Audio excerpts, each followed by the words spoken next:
ಪ್ರತಾಪ್ ಸಿಂಹ ಅವರು ನಿಕಟಪೂರ್ವ ಲೋಕಸಭಾ ಸದಸ್ಯರು ಭಾಳ ಚೆನ್ನಾಗಿ ಹೇಳಿದ್ದಾರೆ. ಅವ್ರು ಕಟ್ಟಿರೋ ಬಿಲ್ಡಿಂಗ್ಗಳಿಗೆ ಸುಣ್ಣ ಬಣ್ಣ ಹೊಡೆದ್ರೆ ಸಾಕಾಗಿದೆ. ಅವ್ರು ಕಟ್ಟಿರೋ ಬಿಲ್ಡಿಂಗ್ ಎಲ್ಲೆಲ್ಲಿದೆ ಅಂತ ಏನಾರ ಸನ್ಮಾನ್ಯ ಸಿದ್ದರಾಮಯ್ಯನವ್ರಿಗೆ ಗೊತ್ತಿದೆಯಲ್ಲೋ, ಮೈಸೂರು ಒಂದು ಐತಿಹಾಸಿಕ ನಗರ. ಅದನ್ನು ಉಳಿಸ್ಕೊಳ್ಳಿಕ್ಕೆ ಒಂದು ಐತಿಹಾಸಿಕ ನಗರ, ಸಾಂಸ್ಕೃತಿಕ ನಗರ, ಒಂದು ಭರವಸೆದಾಯಕವಾಗಿರುವಂಥ ಮೈಸೂರು ನಗರದಲ್ಲಿ ಏನಾರ ಅಲ್ಲಿದ್ದಂಥ ಇಂಡಸ್ಟ್ರಿ, ಕೇನ್ಸ್ ಅಂತ ಇಂಡಸ್ಟ್ರಿನ ಇವತ್ತು ಆಂಧ್ರಾಗೆ ಹೋದರು, ಇವತ್ತು ತಮಿಳ್ನಾಡಿಗೂ ಇನ್ನೊಂದು ಬೇರೆ ಹೊಸ ಪ್ರಪೋಸಲ್ ಇಟ್ಕೊಂಡು ಹೋಗ್ತಿದ್ದಾರೆ. ಏನಾರ ಕೈಗಾರಿಕೆ ವಲಯದಲ್ಲಿ, ಒಂದು ಉದ್ಯೋಗ ನಿರ್ಮಾಣದಲ್ಲಿ, ಮೂಲಭೂತ ಸೌಕರ್ಯದಲ್ಲಿ, ಅಭಿವೃದ್ಧಿಯಲ್ಲಿ ಏನಾರ ಒಂದು ಒಳ್ಳೆಯ ಕೆಲಸ ಅಥವಾ ಒಂದು ಒಳ್ಳೆಯ ರೀತಿಯಾದಂಥ ಒಂದು ಶಿಕ್ಷಣ ಸಂಸ್ಥೆ. ಇವತ್ತು ಮೈಸೂರು ವಿಶ್ವವಿದ್ಯಾನಿಲಯ ಅಂತ ಸಂಸ್ಥೆನೂ ಕುಸಿತಿದೆ. ಅಲ್ಲಿ ನೀವೇ ವಿದ್ಯಾಭ್ಯಾಸ ಮಾಡಿದಂಥ ಜಾಗ, ನೀವು ವಿದ್ಯಾಭ್ಯಾಸ ಮಾಡಿದಂಥ ಜಾಗ ಮತ್ತು ಒಂದು ಯೂನಿವರ್ಸಿಟಿ ಅಭಿವೃದ್ಧಿಗೂ ನೀವು ಗಮನ ವಹಿಸುವಂಥದ್ದು. ಇವತ್ತು ಸಾಮಾಜಿಕ ನ್ಯಾಯದ ಬಗ್ಗೆ ಮಾತಾಡ್ತೀರಾ. ಇವತ್ತು ನಿಮ್ಮ ಸರ್ಕಾರಿ ಆಸ್ಪತ್ರೆ ಬಳಕೆ ಮಾಡುವಂಥ ಪರಿಸ್ಥಿತಿಯಲ್ಲಿದ್ದ 2 ವರ್ಷದ ನಂತರ ನಮ್ಮ ಹೋರಾಟದ ಫಲವಾಗಿ ತಿರ್ಗಾ ಸೆಷನಲ್ಲಿ ಕೈಗೆತ್ಕೊಳ್ತೀವಿ.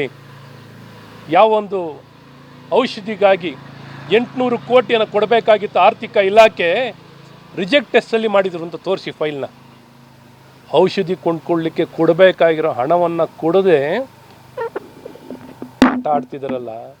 2 ವರ್ಷ ಆಟ ಆಡಿ ಔಷಧಿಗೆ ಕೊಂಡ್ಕೊಳ್ಳೋಕೆ ಹಣವನ್ನು ಕೊಟ್ಟಿರಲಿಲ್ಲ. ಈಗ ಮತ್ತೊಮ್ಮೆ ನಾವು ಈ ವಿಚಾರವನ್ನು ಈ ಸದನದಲ್ಲಿ ಕೈಗೆತ್ಕೊಳ್ತೀವಿ ಅಂತ ಈಗ ಹಣ ಬಿಡುಗಡೆ ಮಾಡಿದ್ದೀರ. ಎಷ್ಟು ಸಲ ರಿಜೆಕ್ಟ್ ಮಾಡಿದ್ದೀರ. ಔಷಧಿ ಮಾತ್ರನೇ ಕೊಡೋಕ್ಕಾಗದಂತೆ ಈ ಕಾಂಗ್ರೆಸ್ ಸರ್ಕಾರ ಏನನ್ನು ಕೊಡಬಲ್ರಿ ನೀವು? ಇವತ್ತು ಶಾಲೆಗಳಲ್ಲಿ, ಸರ್ಕಾರಿ ಶಾಲೆಗಳಿಗೆ ಗುಣಮಟ್ಟದ ಶಿಕ್ಷಣ, ಸಮಾನತೆ ಬಗ್ಗೆ ಮಾತಾಡ್ತೀರ. ಬೇಕಾಗಿರೋದು ಬಾಬಾ ಸಾಹೇಬ್ ಅಂಬೇಡ್ಕರ್ ಹೇಳಿರೋದು, ಸನ್ಮಾನ್ಯ ಮಾದೇವಪ್ಪನವರೇ, ಗುಣಮಟ್ಟದ ಶಿಕ್ಷಣ ಕೊಡಿ ಅಂತ. ಶಿಕ್ಷಣ ಕೊಡಿ, ಎಲ್ಲರನ್ನೂ ಅಂಬೇಡ್ಕರ್ ರೀತಿ ಪ್ರತಿಯೊಬ್ಬ ವ್ಯಕ್ತಿನ ತಯಾರು ಮಾಡಬೇಕಾಗಿದೆ. ಅದನ್ನು ಬಿಟ್ಟು ಬರೀ ಕೌಶಲ್ಯತೆಯೂ ಕೊಡಲ್ಲ, ತಂತ್ರಜ್ಞಾನವನ್ನು ಅಳವಡಿಸ್ಕೊಳ್ಳಲ್ಲ, ಗುಣಮಟ್ಟದ ಶಿಕ್ಷಣನೂ ಕೊಡಲ್ಲ. ನೀವು ಯಾವ ಸರ್ಕಾರ ಬನ್ನಿ, ಸುಮ್ಮನೆ ನಿಮ್ಮನ್ನ ನೋಡ್ಕೊಳ್ಳೋದಾಯ್ತದೆ, ನಿಮ್ಮ ಹೊಟ್ಟೆ ತುಂಬಿಸ್ಕೊಳ್ಳೋದಾಯ್ತದೆ, ನಿಮ್ಮ ಹೊಟ್ಟೆ ತುಂಬಿಸ್ಕೊಂಡು ನೀವು ಓಡಾಡೋದಾಯ್ತದೆ. ಅದು ಇದನ್ನೆಲ್ಲ ಬಿಟ್ಟು ನಿಮ್ಮ ಕಾಂಗ್ರೆಸ್ ಸರ್ಕಾರ ಜನಪರವಾಗಿ ಕೆಲಸ ಮಾಡಿ ಅಂತಲೂ ಭಾಳ ಸ್ಪಷ್ಟವಾಗಿ ಹೇಳ್ತೀನಿ. ಮತ್ತು ಯತೀಂದ್ರ ಅವ್ರು ಹೇಳಿರೋ, ಡಾಕ್ಟ್ರು ಯತೀಂದ್ರ ಹೇಳಿರೋಂಥ ಮಾತಿಗೆ ಇವತ್ತೇನು ಮೈಸೂರಿನಲ್ಲೆಲ್ಲ, ಇಡೀ ನಾಡಿನಲ್ಲಿ, ಇಡೀ ದೇಶದಲ್ಲಿ ಕಟ್ಟಿದ್ದಾರೆ ಅಂಥ ಒಂದು ಒಳ್ಳೆ ಕೆಲಸ ನಿಮ್ಮಿಂದ ಮಾಡಲಿಕ್ಕೆ ಒಂದು ಕೆಲಸ ಮಾಡಲಿಕ್ಕೆ ಆಗಲ್ಲ.